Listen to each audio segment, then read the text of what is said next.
It is a matter of great concern that the government has announced a scheme called Agnipath to recruit 46,000 soldiers to the three defense forces.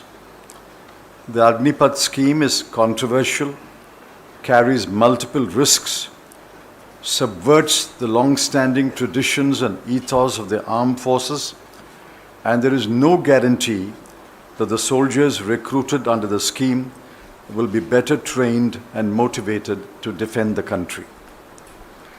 We have read and heard the views expressed by retired defense officers. Almost unanimously, they have opposed the scheme, and we believe that many serving officers share the same reservations about the scheme. Our first concern is that the Agnipath soldier will be trained for 6 months and will serve for another 42 months when 75% of the recruits will be discharged. It appears to us that the scheme makes a mockery of training, inducts into the defense forces an ill-trained and ill-motivated soldier, and discharges a disappointed and unhappy ex-soldier into the society. The age of recruitment, 17 to 21 years, raises numerous questions. A large part of our youth will be totally excluded from serving in the defense forces.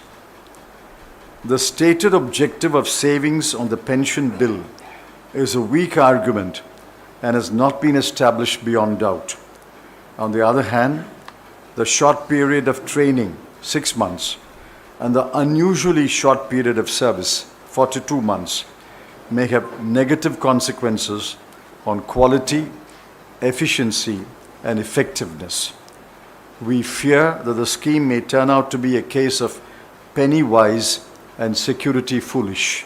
Several distinguished defense officers have pointed out that a fighting soldier must take pride in his unit, must be willing to lay down his life for his country and comrades, must not be risk-averse, and must be capable of exhibiting leadership. They fear that each one of these objectives will be in jeopardy under the scheme. The announcements by the Ministry of Home Affairs and the Ministry of Education on post-discharge opportunities appear to be afterthoughts. They show that the scheme was poorly conceived and hastily drawn up. A major change in the mode of recruitment should have been examined thoroughly, and a pilot scheme should have been tried and tested. Nothing of that sort has been done. Several experts have suggested alternative models to address the issues of inadequate recruitment to the defense forces. There is no indication that the alternatives were examined. Given the situation on our borders, it is imperative that we have soldiers in our defense forces who are young, well-trained, motivated, happy, satisfied, and assured of their future.